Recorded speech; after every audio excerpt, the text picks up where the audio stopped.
Alors les 3 conseils que j'aimerais prodiguer aux femmes entrepreneurs pour qu'elles soient plus audacieuses. Tout d'abord, identifiez votre potentiel. Il est reconnu que les femmes ont tendance à sous-estimer leur potentiel.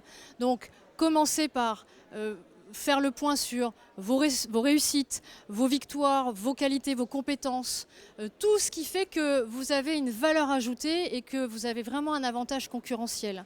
Exploitez-le au maximum. Le deuxième conseil que j'ai envie de vous donner, c'est d'oser. Osez réussir, autorisez-vous d'être à la hauteur de vos ambitions, allez-y, foncez, ayez la niaque.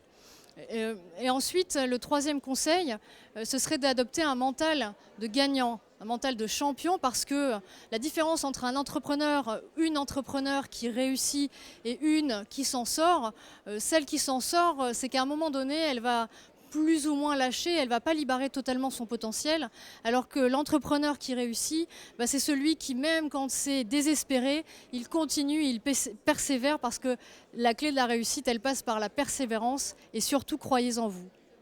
Alors pour vaincre votre stress en situation professionnelle, tout comme la situation en situation personnelle, je vous invite à pratiquer régulièrement une activité physique, à continuer à avoir des moments où vous pouvez vous ressourcer, prendre soin de vous, parce que créer une entreprise, c'est génial, mais durer et prospérer, c'est vital. Et ce qui est important, c'est que vous puissiez mettre en place de la respiration profonde.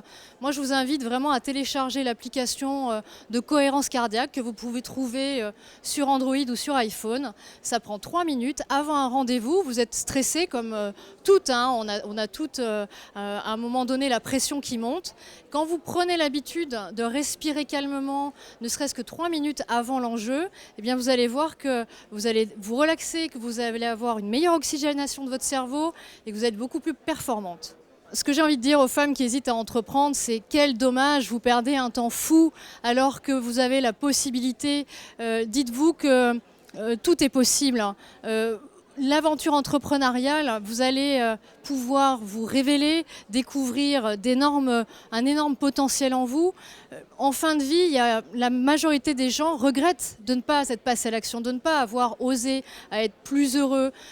Moi, j'ai envie de vous dire, sortez de votre zone de confort, parce que vous allez plonger dans une zone où tout est possible, et ensuite vous allez atteindre votre zone de magie pour toujours plus d'épanouissement, et c'est quand même le but de notre existence.